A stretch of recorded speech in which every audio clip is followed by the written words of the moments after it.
Okay, so this Wednesday, I had talked a little bit about intellectual property um, last week when we were talking about negotiations and how those things kind of like tying together. So I won't be nearly as long about this one. So it's a bit more of a brief talk, but there were some points I definitely like to go over in particular that you should definitely consider and work on considering as you are developing ideas of such a thing, or later down the road when you have the opportunity to start to cultivate your own ideas and actually put those into action, how you can protect those things. So I like to talk a little bit about that and give a little bit about experience that we've had at OVFX in terms of dealing with intellectual property and how we go about it. So first thing about that is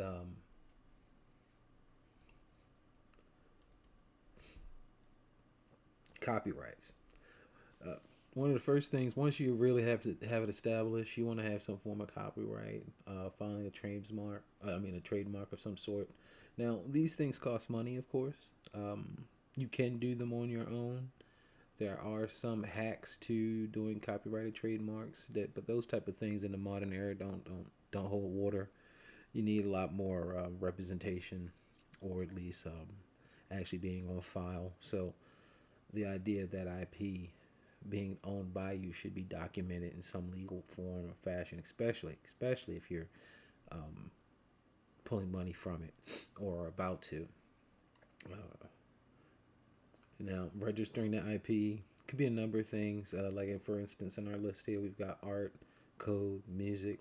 It pretty much runs the gamut. You think of something like a Marvel intellectual property, or you think about how notorious or how steadfast a place like Nintendo and their lawyer ninjas attack a situation or wait for the perfect moment to go in on something. I think recently I believe they started another.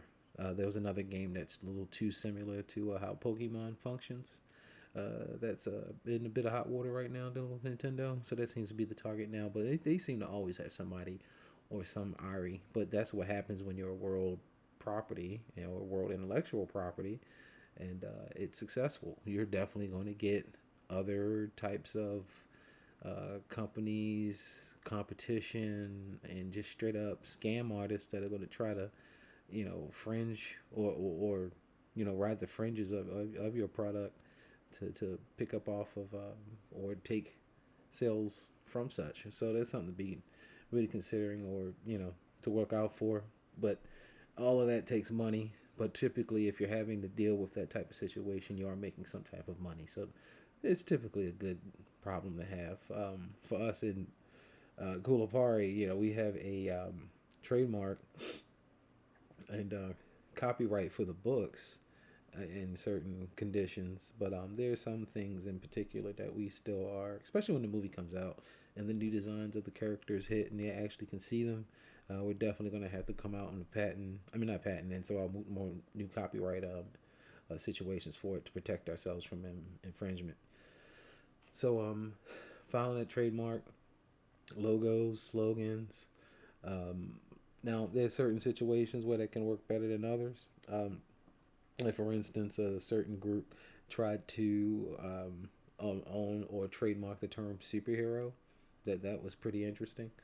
Um, that didn't very far, thankfully. But yeah, they'll try it. So, those type of things really can happen.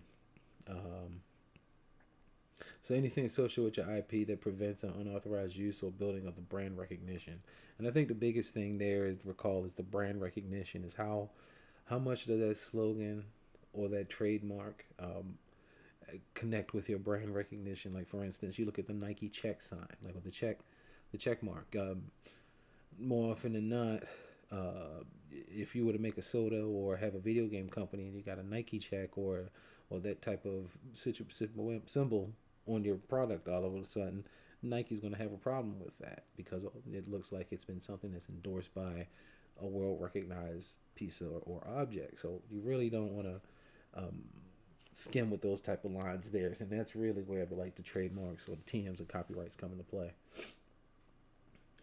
Use of NDA contracts is another thing to really consider. Uh, we use them typically for employment on our ends, and also depends on uh, that type of contract for us. It could be a contract of work engagement where it states something of the matter of you're responsible for this many products or pieces of product that we're ordering from you, and you have this amount of time to do it in, and then there's a bunch of stipulation or legalese underneath about time given or spent working on it versus whether or not you actually it's delivered or delivered within an acceptable situation, and then talks about payment and compensation and that type of thing. So normally when we're looking at contracts, those are the things that go into place there. Now when it goes into NDAs, that's a little bit different. That's like pretty much seeing, what are we working on, how what does development look like, what technology are we using. Those are the type of things that you typically have an NDA for, so that you sign that, and you can actually freely talk about it within the walls of that company. But whatever you say there stays there in terms of that way, because NDA is pretty much making sure for just that non-disclosure agreement. Okay, so now when you're thinking about something like, say, patents or patent unique features. Now, if your IP involves a novel technology or mechanic, the first thing that comes to mind for me is the Nemesis system. Nemesis system was something that was made by Warner Brothers for one of their Lord of the Ring titles. It was a very neat system. In fact, it's so good that I'm disappointed that other people can't actually make a version of it. Because the Nemesis system is pretty much if you have an open world type of situation and you have a NPC that defeats you, that particular NPC all of a sudden is flagged and then gets marked as its own particular class that can then either be upgraded or is a bit harder, or they'll be accessing different dialogue. It's very interesting how it can be played, because these characters, you can have multiple ones of them set up as well. So I think it was called Shadows of Mordor, I believe. But it was a Little Rings title, open world. The combat was similar to that of Batman Arkham. Really, really good game, actually. But Warner Brothers was very smart in some ways of actually um, locking down that Nemesis system, because it is one very unique, one of the little more unique gameplay loops that I've seen in the past decade or so. But there's also a little bit disappointment because, some people like to say, oh, gaming or gaming concepts are dying, or it's the same thing over and over again. And then you look at something like how the Nemesis system was set up. That was a really nice situation. So I really like to see that happen and used a lot more. So, but we'll see. But nevertheless, Warner Brothers took out a patent for that system. So no other group can use it unless you either come into some type of negotiation with Warner Brothers to make that work. All right. So lastly, on the protecting of things that I can think of here is the international protection, distribution globally. Now, for us at OVFX, Kulapari Army of Frogs, the 2D cartoon version, there are 8 different languages of that cartoon, and so we had to outsource the localization of those different versions. Now, luckily, OVFX has a relationship with a company in Los Angeles that is pretty much a one-stop shop for that type of thing. Now, it is pricey, but you're going to pay for that type of situation. So that's one of the things folks really may not consider in the scheme of things when they're first like building out budgets. But if your game needs to be localized, that can be a little bit of a chunk of change that can go across, because it turns into more than just, oh yeah, I got to change the language. All of a sudden, you have to find actors or actresses, voice actors, that can handle or do that type of work and actually get it across, so that there's a viable product there. So one of the key markets in that, international copyright and patent registration.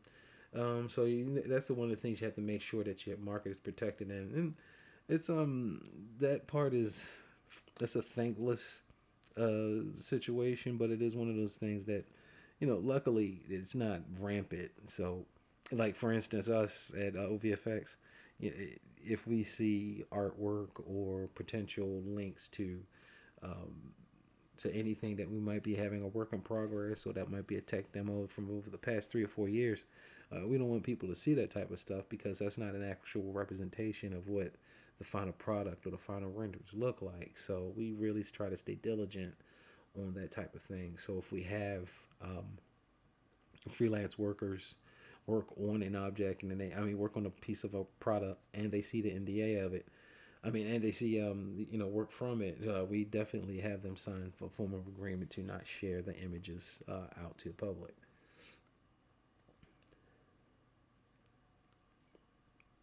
Now, when it comes to developing the intellectual property, um, I think that's the fun part because that's where you build the lore parts in it, and that's the world building. I think one game recently that's doing a good job of this is the Forever Winter.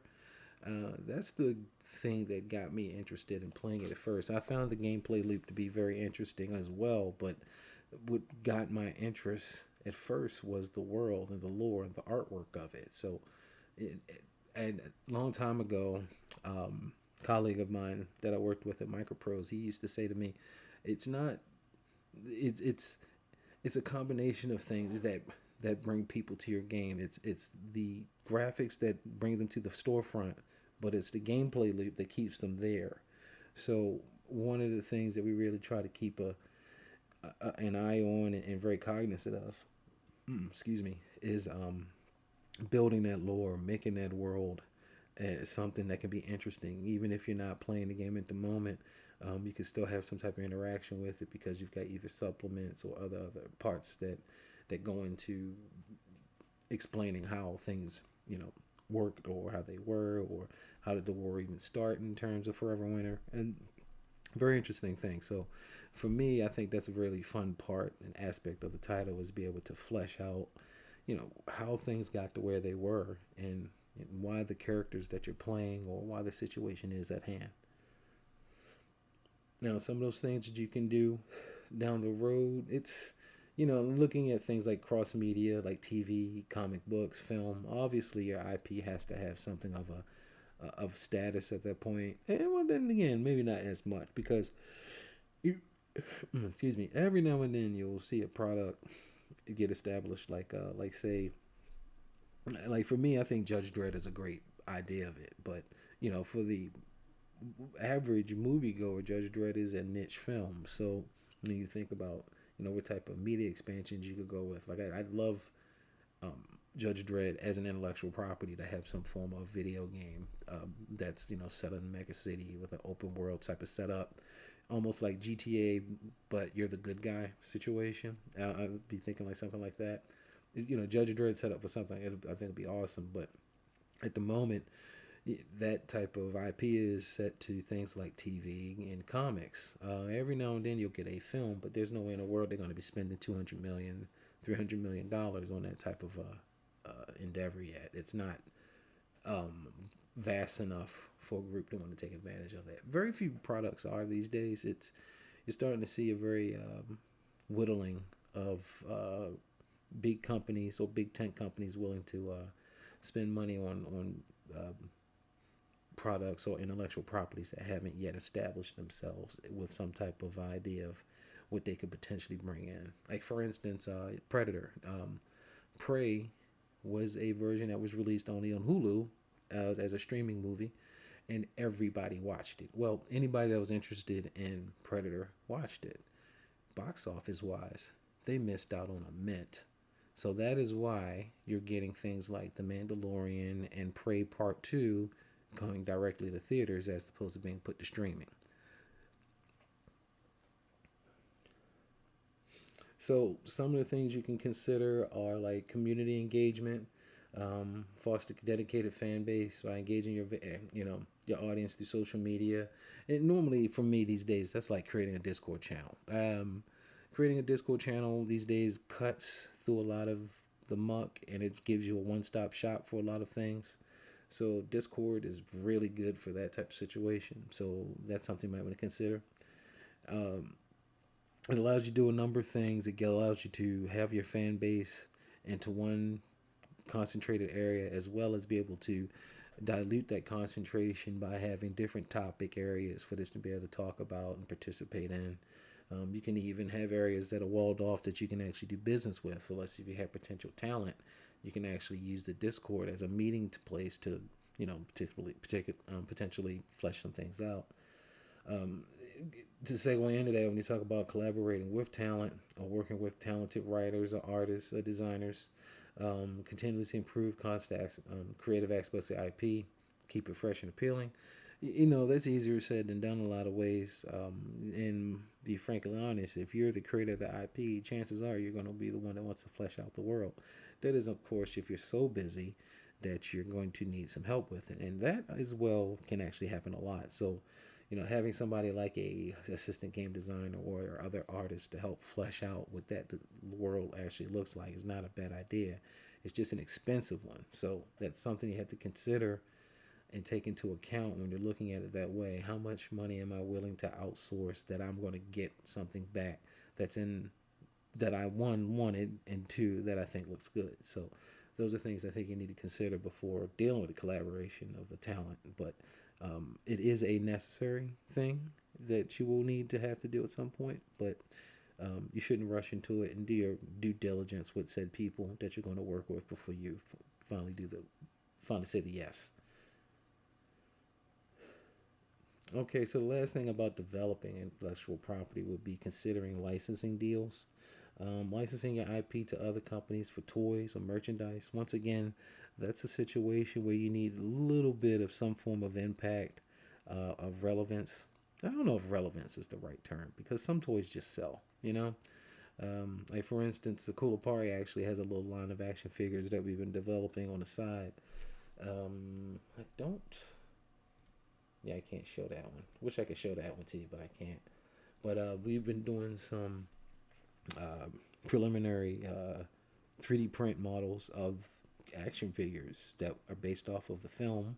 That we took the film 3D models and then converted them and optimized them so that we could use them for 3D printing. And the results we've been getting have been pretty impressive so far.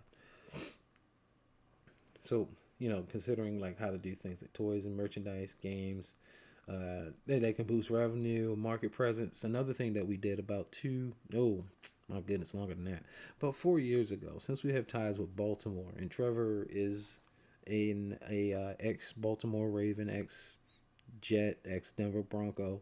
He has connections with a lot of athletic people. One of those connections happens to be Robert Plank, owner of Under Armour. So what ended up happening was Trevor's Coolapari group made a limited edition um, workout gear with for kids, television like with t-shirts, dry fit gear type of stuff that you can have active wear in. But the catch was that we had different insignias of the different clans of Kolapari. So we had a scorpion skull, we had a frog skull, we had a scorpion. I mean a spider layout, and of the three different clans that you could do in there, we made limited edition runs of each bits of the clothing. Like I said before, mainly dry fit style shirts, a lot of t-shirts. It was mainly that, but nevertheless, what we ended up doing is had an agreement with Kohl's and sold them as limited edition tire and Kohl's, and they sold out within a week. We didn't have anything left, so that was one of the cool things that we had was that we did these limited edition run T-shirts and distributed them where we could, and potentially um, sold out completely within a whole. I'm like, we didn't have anything left. We don't even have examples of them. They were all very, they were good quality T-shirts with a print type of setup, not embroidered print, but a your typical ink, heavy duty ink style put on top of it. But that worked out pretty good. So one of those type of things like refreshing or maintaining the growth of the intellectual property, refreshing the content. So things like us doing limited edition run T-shirts or or giving them sneak peeks of current workings on. Those are the type of things that we try to do. So we do updates and expansions. We've done spin-offs. Uh, right now, we're in the middle of doing some pitch work, creating or finalizing the deck for the pitch work. So we have to take up to Sony for some of the cooler part stuff that I can't really talk about. But it's the only reason I can't talk about it is because we're in the midst of really about to go to the mat with these groups to actually get it actually in production. So we've got full blown pitch decks and actual color works and character designs, the whole nine set up for it. So that's being worked on right now. And so the very thing about keeping it relevant and keeping it within the hearts and minds of people that say the yes will give us the green light has been the goal right now. So some of those things you want to actually have in store for that is your quality control, making sure that the content on the IP meets the quality standard. Poor products can harm your brand's reputation, so that's something you want to consider. Now it's kind of funny, depending on what your style of your characters or the style of how you make your work. Not everything has a different quote unquote quality bar. When you look at say something like Power Rangers. Power Rangers is a bunch of people in rubber suits running around and doing flip modes or doing flips off of trampolines, um, and that's highly entertaining for other group. Me being one of them when I was a kid. So you look at the bar of something like that, that can be subjective, but there's typically a standard, of course, that you want to sit with or stand towards, and typically that's one of the rule I like to have it as is it looks good first before if it looks good then we're good enough is wherever I have to try to go with that one. But in terms of poor quality products, we definitely try to avoid that. Retaining that creative control, partnering with other companies and platforms, you want to make sure that it stays true to your original vision. Like for instance, if we were doing toy versions of our movie characters, last thing we want to do is Disneyfy what our characters all of a sudden look like when the characters that we made in the first place is what was the selling point. So, things like that you want to keep in mind with and stand on top of.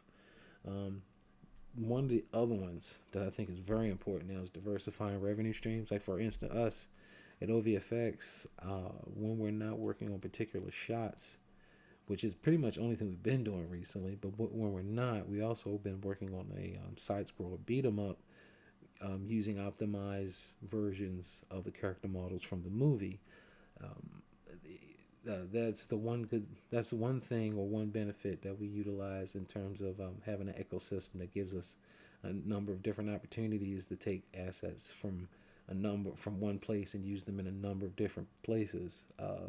This case in point being the character models from the film optimized down enough to be used in this beat 'em up. So that's one of the things we've been doing there to add, look at potential different revenue streams is to release that title, as well as we've got two other shows and we just sold the treatment of another one. So um, that should be pretty neat because that deals with Formula One racing. I can't talk a little bit more about that one, but when you're looking at the different types of revenue streams that can come in and to keep the lights on, it can be very daunting. However, there are kind of groups that do a very good job at this. One, for instance, is Titmouse Animation in Los Angeles. You may know them from doing a number of Adult Swim movies. I mean, no, not movies, Adult Swim shows. But Titmouse, on the regular, employs about 300 animators. From those 300 animators, they could be working on a number of different projects through either Nickelodeon, Adult Swim, or feature films. But then there's also their bread and butter, which happens to be commercials. So that's something to think about there too, because you may know Titmouse for things like say Primal, that Netflix, not Netflix. It's a Adult Swim show with about the dinosaur and the caveman. They do that work. They do a number of different things, but which really keeps the lights on, and then everybody employed in their neat office is doing commercials. So one of those things about diversifying the revenue streams, either be it through getting games, licensing, merchandising, streaming deals, long-term facility uh, stability is the way, or long-term financial stability is what you're really looking for. And then last but not least is data and analytics, using tracking audience, or you track audience engagement and market trends. I use that for some of the YouTube videos that we create to make sure that folks either watching them or getting what they need from it. and then they adapt the IP in response and change it to the preferences of it. But yeah, using that tracker to engage our audience engagement is a very good thing. I think I might have stated before, like we would love to have access to like that too. I'd say um, either on Hulu or Netflix to get a good hard number on how many people are actually watching Hulu Park. But they typically don't release those type of numbers because at the end of the day, there is no negotiation for secondary revenue in terms of eyeballs or number of people that have watched your show. It's typically a one payment, one thing done situation when working with streaming systems. So that's just something to take in mind. But having that data in your analytics either on your website or your Steam site, those type of things can be very valuable because they give you a hint or a bird's eye view of what you might be missing and need to address in some way, shape, or form. Okay, so I think that's going to wrap it up for this one. I think I might have ran a little bit longer than I expected, but I still don't think that one was that long. So I appreciate your time on this one, and I will get in contact with you soon. Talk to you then. Have a good one.